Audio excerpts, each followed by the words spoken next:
शांति 29 अक्टूबर 2022 बाबा के आज के महावाक्य हैं। बाबा समझाते, मीठे बच्चे, हीरे जैसा जीवन बनाने वाले बाप को बहुत खुशी खुशी से याद करो तो जंग निकल जाएगी।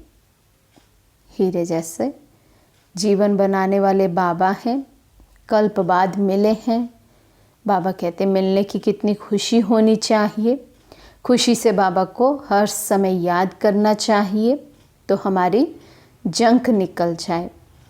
प्रश्न है, माला का दाना कौन बनेंगे, उसका पुरुषार्थ क्या है? माला का दाना वही बनेंगे जिसे अंत में कुछ भी याद ना पड़े। ऐसे बच्चे जो कर्मातीत अवस्था को पाएंगे वही माला का दाना बनेंगे।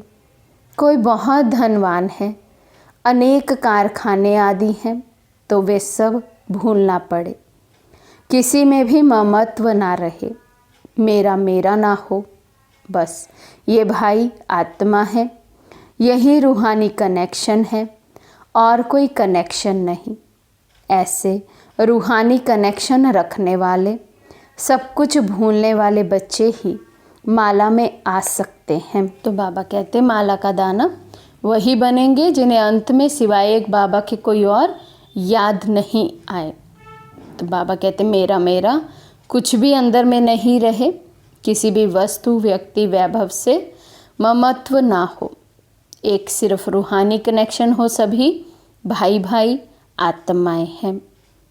ओम शांति।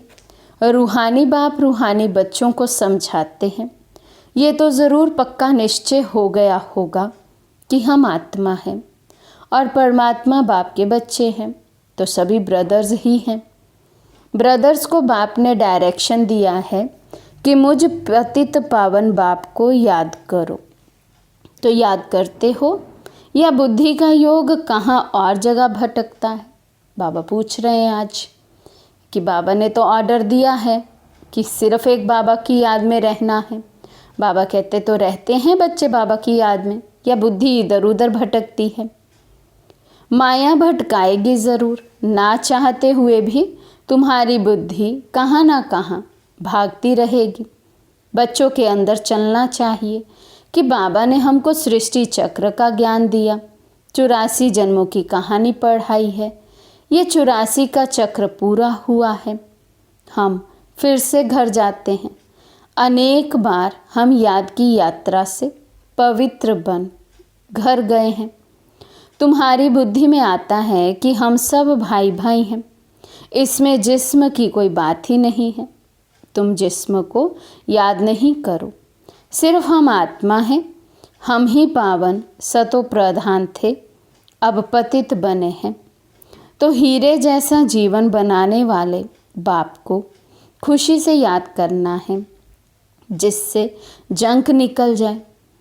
तो बाप समझाते हैं बच्चे, पहले पहले अपने को आत्मा समझो, ये भी ज्ञान है, फिर बाप को याद करो। ये है विज्ञान। तो विज्ञान अर्थात योग और ज्ञान माना नॉलेज। तो बाबा कहते अपने को आत्मा समझो, ये नॉलेज होगी, इस स्वमान में स्वरूप में टिकेंगे तो बाबा की याद आएगी, तो वो योग होगा। क्योंकि आत्मा को ज्ञान से परे विज्ञान में शांत घर में जाना है। आत्मा का स्वधर्म भी शांत है और घर भी शांत है, तो पहले हमको वहाँ पहुँचने का है। बाबा भी यहाँ से आए हुए हैं, परंतु मनुष्यों को इन सब बातों का पता नहीं है। ये पारलौकिक बाप सन्मुख बैठ करके समझाते हैं, बच्चों मैं परम धाम से तुम बच्चों के पास आया हुआ हूँ, ड्रामा के प्लान अनुसार। क्यों आया हूँ? तुमको वापस ले जाने के लिए। अभी तुम पतित विकारी हो गए हो, जन्म जन्मांतर विकार से ही पैदा हुए हो, इसलिए भ्रष्टाचारी कहा जाता है। तो हम भ्रष्टाचारी से श्रेष्ठाचारी कैसे बने, ये बाप समझाते हैं। बच्चे मुझे याद करो तो पवित्र श्रेष्ठाचारी बन जाएंगे। तुम याद में सब कुछ कर सकते हो, ऐसे नहीं कि धंधाधोरी नहीं कर सकते। बाबा कहते बाबा की याद में भी रहो और कर्म भी करो। कर्म करने के लिए तो बाबा ने कभी मना नहीं की। बाबा कहते हमारी तो अवस्था ही होनी चाहिए कर्म योगी की। बच्चे बाप से पूछते हैं बाबा माला के दाने कौन बनेंगे? बच्चे माला का दाना वही बनेंगे जो कर्मातीत अवस्था को पाएंगे, जिसको अंत में कुछ भी याद ना पड़े। कोई बहुत धनवान है, अनेक कारखाने आदि हैं, तो वे सब भूलना पड़े। तुम्हारे पास तो कुछ भी नहीं है। तुम जानते हो हम बाप के बच्चे हैं, भाई हैं। हमारा किसी में भी ममत्व नहीं है। मेरा मेरा तो नहीं है ना, बस ये भाई है, यही कनेक्शन है और कोई कनेक्शन नहीं। ये मेरा बाबा कहते हैं मेरा मेरा नहीं होना चाहिए।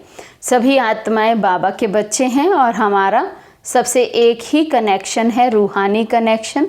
आत्मा रूप से हम सब भाई भाई हैं। इतनी सारी आयु तो देह की याद आई, आत्मा तो किसी को याद ही नहीं आई। ये भी ड्रामा बना हुआ है। तो ये बातें बाप समझाते हैं और पावन बनने के लिए पुरुषार्थ कराते हैं।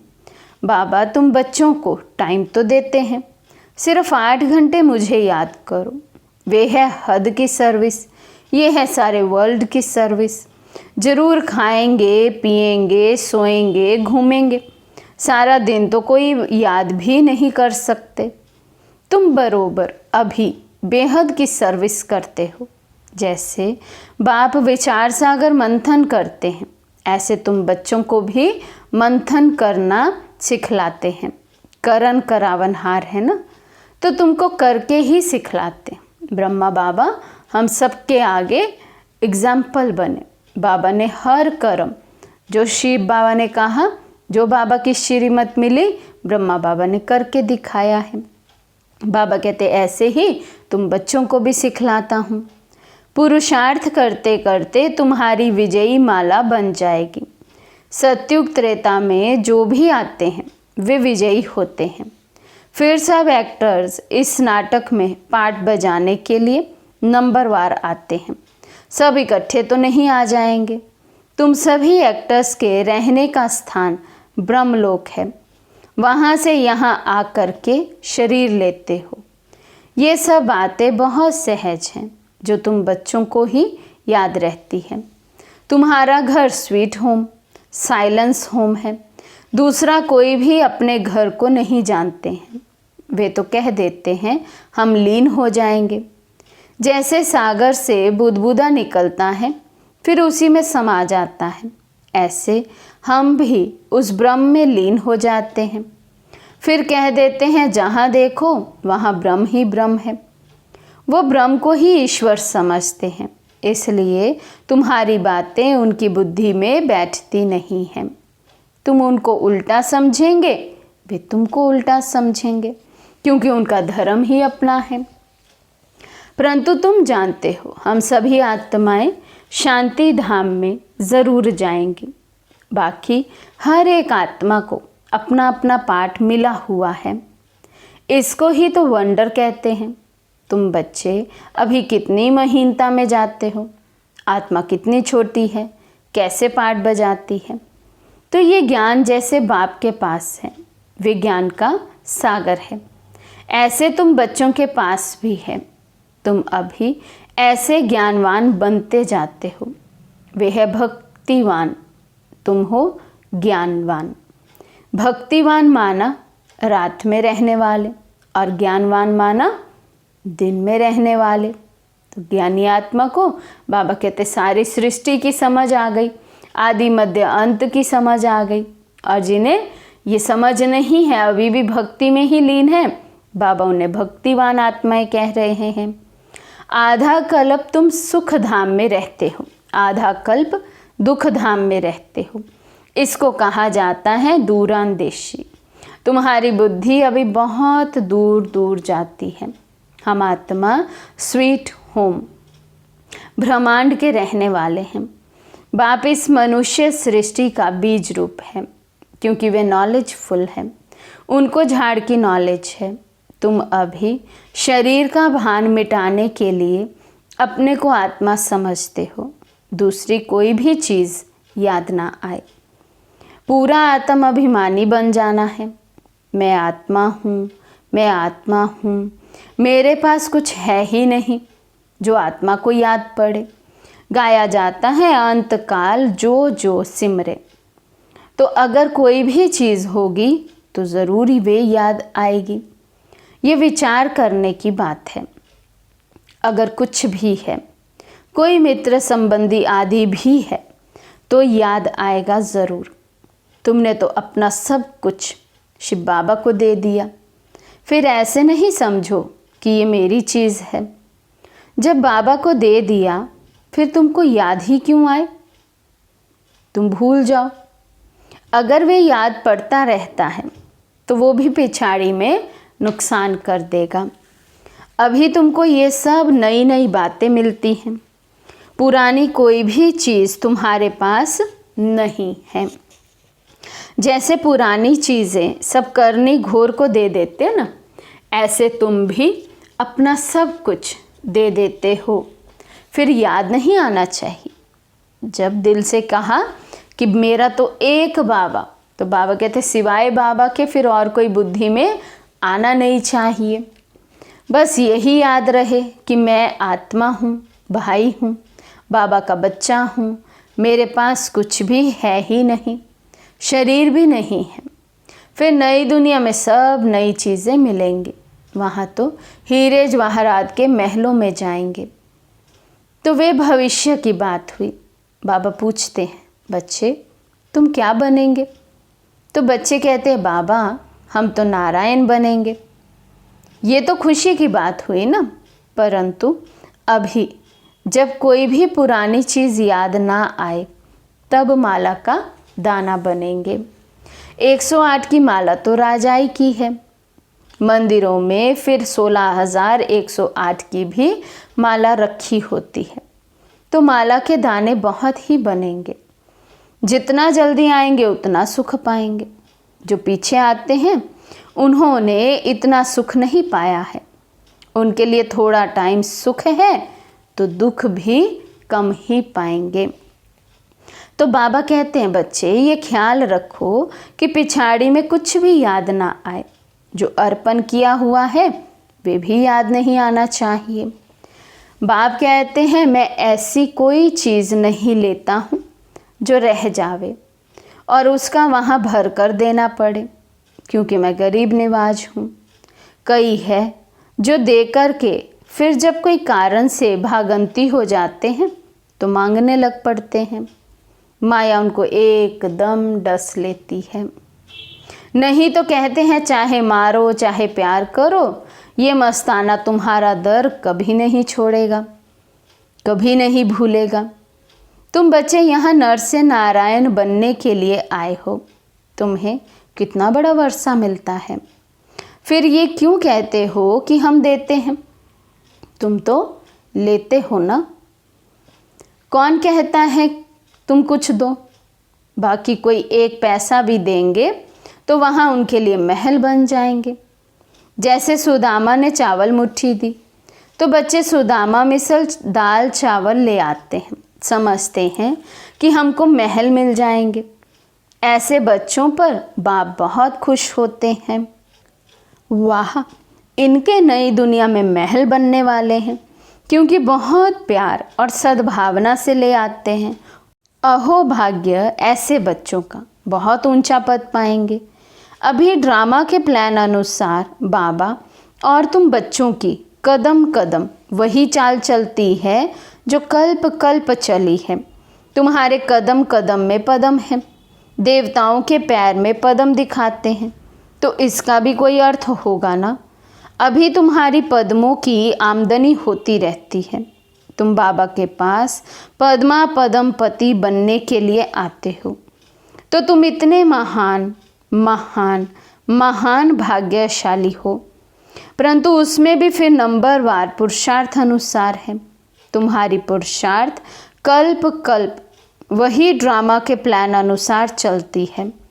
जैसे ड्रामा तुमको पुरुषार्थ कराता रहता है, ईश्वर भी ड्रामा के अनुसार तुम्हें मत देते हैं, तो ड्रामा के वश हुए ना। फिर ये ड्रामा किसके वश है बच्चे? ड्रामा अनादि बना हुआ है, ये कोई नहीं कह सकता है कि ड्रामा कब बना, ये तो चलता ही रहता है। ड्रामा में नंबर 1 मत मिलती है ईश्वर की, इसलिए उसको कहा जाता है ईश्वरीय मत, जो तुम्हें देवता बनाती है, और मनुष्य मत छीछी बनाती है। ईश्वरीय मत से तुम मनुष्य से देवता बनते हो, फिर 21 जन्मों के बाद मनुष्य मत पर मनुष्य बन जाते हो। अभी ये गीता का एपिसोड संगम युग है, जबकि दुनिया बदलती है, तो ये बच्चों की बुद्धि में होना चाहिए और बच्चों को बहुत बहुत मीठा बनना चाहिए, प्यार से चलना होता है। जो बच्चे शांत और मीठे हैं उनका पद भी ऊंचा होगा। अभी तुम्हें ईश्वरीय बुद्धि मिली है, तुम समझते हो कि हम बेहद के बाबा की संतान बने हैं, बाबा से वर्षा ले रहे हैं, तो अथाह खुशी होनी चाहिए। बाप कहते हैं बच्चे, स्वर्ग से भी यहाँ तुम्हारा बहुत बहुत ऊंच पद है। बाप सिर्फ तुमको पढ़ाते हैं। भगवान उवाच, मैं तुमको डबल सिरताज राजाओं का राजा बनाता हूँ, तो अपनी तकदीर पर तुमको बहुत खुश रहना चाहिए। वाह, बाबा आकर के क्या हमारी तकदीर बनाते हैं, जो पत्थर जैसे जीवन को हीरे जैसा बना देते हैं। अच्छा, मीठे मीठे सीखे लदे रूहानी बच्चों प्रति रूहानी बाप व दादा का याद, प्यार और गुड मॉर्निंग। रूहानी बाप की रूहानी बच्चों को नमस्ते। हम रूहानी बच्चों की रूहानी बाप दादा को दिल व जान सिक व प्रेम से नमस्ते नमस्ते नमस्ते जी। धारणा के लिए मुख्य सार। फर्स्ट पॉइंट, ऊंच पद पाने के लिए बहुत बहुत शांत चित्त रहना है, मीठा बनना है, सबके साथ प्यार से चलना है। सेकंड पॉइंट, जो कुछ बाबा को अर्पण कर दिया उसे भूल जाना है, उसकी याद भी ना आए, कभी ये संकल्प भी ना आए कि हम बाबा को देते हैं। आज का वरदान है, ब्राह्मण जीवन में काम महाशत्रु के साथ उसके सर्व साथियों को भी विदाई देने वाले संपूर्ण पवित्र भव। ब्राह्मण जीवन में काम महाशत्रु के साथ उसके सर्व साथियों को भी विदाई देने वाले संपूर्ण पवित्र भव। ब्राह्मण जीवन में जैसे काम महाशत्रु को जीतने के लिए विशेष अटेंशन रखते हो, ऐसे उसके सभी साथियों को भी विदाई दो। कई बच्चे क्रोध महाभूत को तो भगाते हैं, लेकिन क्रोध के बाल बच्चों से थोड़ी प्रीत रखते हैं। जैसे छोटे बच्चे अच्छे लगते हैं, ऐसे इस क्रोध के भी छोटे बच्चे कभी कभी प्यारे लगते हैं। लेकिन संपूर्ण पवित्र तब कहेंगे जब कोई भी विकार का अंश ना रहे। ऐसा पक्का व्रत लो, तब कहेंगे सच्चे ब्राह्मण।